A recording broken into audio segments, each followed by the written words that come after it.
Bakit uminit ang kanyang ulo? Dahil ba doon sa waiver? Oy, Noli, you don't know what you're talking about. In the first place, he has already signed a waiver. Kung ikaw palibasa may edad ka na eh. What's up sa inyo mga kapengyo? Kamusta kayong lahat? Alam ko naman marami sa inyong nagre-request about nga dito sa politics, no? Sa pag-imbita dito sa ating Pangulo na si Rodrigo Duterte sa Quadcom. Na kung saan mga kapengyo, no, eto nga si Atty. Panelo, alam naman natin, no, nakadikit natin to at talagang kakampi ng ating presidente na si Roa Rodrigo Duterte. Etong si Atty. Panelo na kung saan kinontra nga niya dito si Noli De Castro dahil naglalabas itong si Noli De Castro about sa issue nga ng waiver na tinanong ni Trillanes, no, etong si Pangulong Duterte na hinahamon kita, papasampal ako sa'yo pero pirmahan mo muna yung waiver, na kung saan naging issue sa kanila yon, naging issue sa kanila at inilabas nga ni Noli De Castro ito sa ABS-CBN News about nga sa hindi pagpirma neto ni dating Pangulong Rodrigo Duterte. Pero agad-agaran naman umalma dito si Atty. Panelo at tara pakinggan natin. Oy, Noli, you don't know what you're talking about. Yo, no? In the first place, he has already signed a waiver. Okay. Kung ikaw palibasa may edad ka na eh. Grabe, ang tindi nun mga kapengyo, palibasa may edad ka na po. Yung tawagin ka lang na hoy, no? Talagang medyo makirot na yun, puta.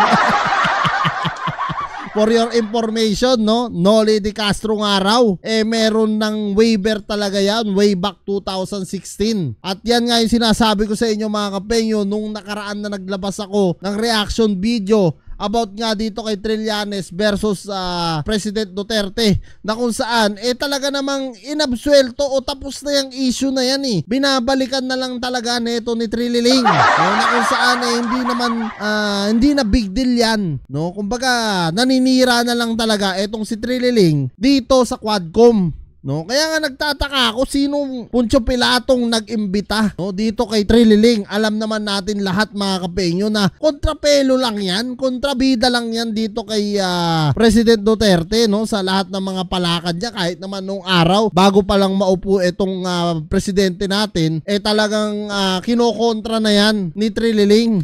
Bakit uminit ang kanyang ulo? Dahil ba doon sa waiver? Kita nyo na yung mga tirada na ito ni Noli De Castro. Bakit nga raw uminit ang kanyang ulo? Dahil ba daw doon sa waiver? Sira ulo ka pala, kita mo ang papangit, no, ng mga mensahe nito ni Trililing. Halos talagang ginigipit ang Duterte family, no, na kung saan ang dami pa niyang sinasabi na wala namang mga patunay. Wala namang prueba, no? Naglalabas siya yung mga bank statement na hindi naman galing talaga sa lehitimong bangko, no? Kumbaga hindi naman talaga lehitimong bank statement, 'di ba? Bakit niya pa yun nga sabi ni dating Pangulong Duterte, no? Bakit mo ko palalabasin ng bank statement kung gusto mo ganyan pala mangyari, lahat tayo, no? Para magkaalaman talaga kung sino ang kurakot sa gobyerno, 'di ba? Sayang naman yung microphone. So, hindi pinanindigan ni Pangulong Duterte ang kanyang sinabi na pipirma siya ng waiver? Ano po ang sabi nyo sa comment ni Noli De Castro? Ano naman comment nitong pinaka-inutil na naging vice-presidente ng bansa? Grabe naman doon si Atty. Panelo, no? Pinaka-inutil na vice-presidente ng bansa. Real talk naman talaga. Wala nga na itulong yan. Hindi sa pagano, ako hindi ako kontrabida kay kay Noli, pero sa totoo lang, bago sana siya umeksena o bago sana siya umepal dito kay dating Pangulong Duterte, dapat tinignan rin muna niya yung kanyang sarili. Hindi yung basta babanat na lang tayo na akala mo ang linis-linis mo Hindi pinanindigan ni Pangulong Duterte ang pag-sign sa waiver. Sayang naman daw yung microphone na ibabato. Sira ka pala Oy, Noli, you don't know what you're talking about. In the first place, he has already signed a waiver. Kung ikaw palibasa may edad ka na hindi mo na naalala yung 2016 nung nang-abogado ako sa kanya. May dala na nga akong waiver Hanggang ngayon, valid pa yung waiver na yun. Kita nyo na mga kapengyo, hanggang ngayon, no, valid pa yung waiver na dala ni Atty. Panelo. Tignan nyo na yung mga news talaga. Masahol pa sa mga vlogger. Kung kaming mga vlogger lagi sinisita na kesyo ganyan clickbait. Mas masahol pa tong mga news Sipin nyo nabalita na pala niya nung way back 2016 yan, no? Sinasabi nga dito ni Atty. Panelo, bakit ngayon questioning niya pa about sa waiver, no? Na ikinagalit daw ata nito ni dating Pangulong Duterte. Hindi naman dapat na talaga gawing big issue yun. Hindi niya tinatanggi.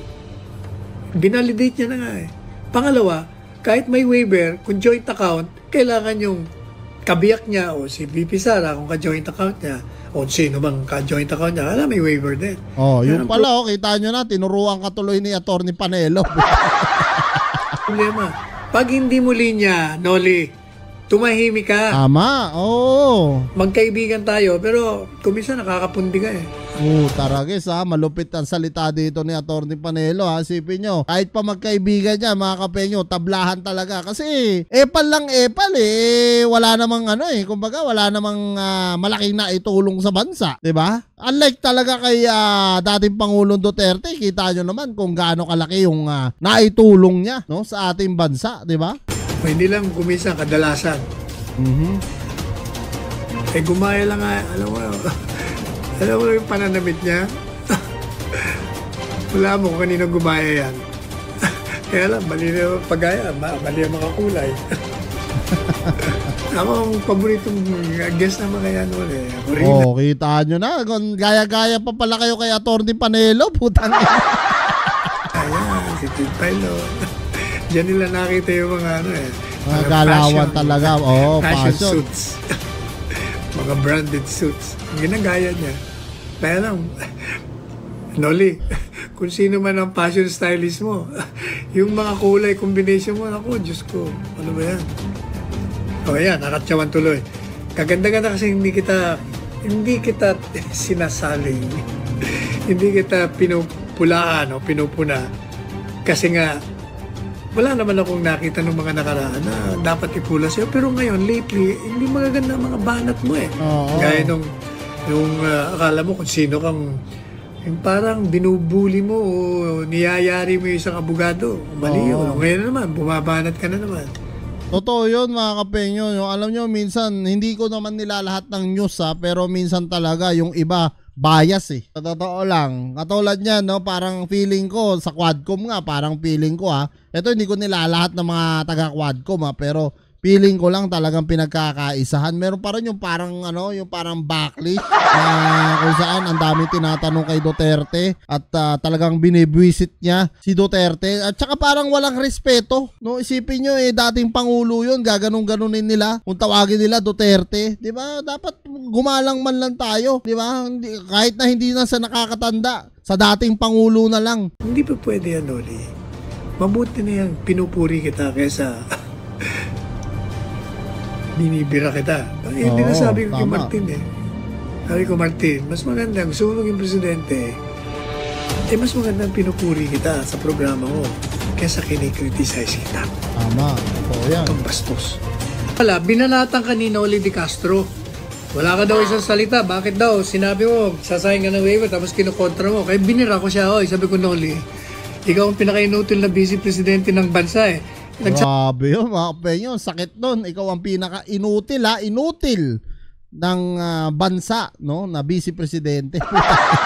Sakit nun. Nasalita ka nang hindi mo alam. Alam mo ba ako na yung waiver ni Presidente Duterte, matagal niya nang ginawa yon nung 2016 pa. Kinover mo pa nga ako ko. Di ba nagbigay ka ng waiver? Tanda mo yung waiver?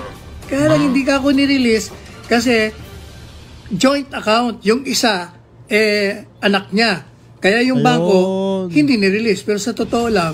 Sa mga basher ng ating dating Pangulo, ayan na, malinaw na siguro si Atty. Panelo na nagsalita, no? Na yung waiver nga, talagang na-issue na yan noong 2016. Ngayon, hindi lang nailabas ng bangko dahil nga joint account. No? So, sino sinasabi nyo na may tinatago, kesyo, may ganito, ganyan? Di nakakulong na sana yan dati nating Pangulo kung talagang kurakot yan. Diyos ko naman, kita nyo naman, wala nga naipundar sa 6 na taon niya sa pagkapangulo. Pinarelease niya pa rin, ang laman ng kanyang bangko ay 15 or 16,000 pesos. Kita nyo na.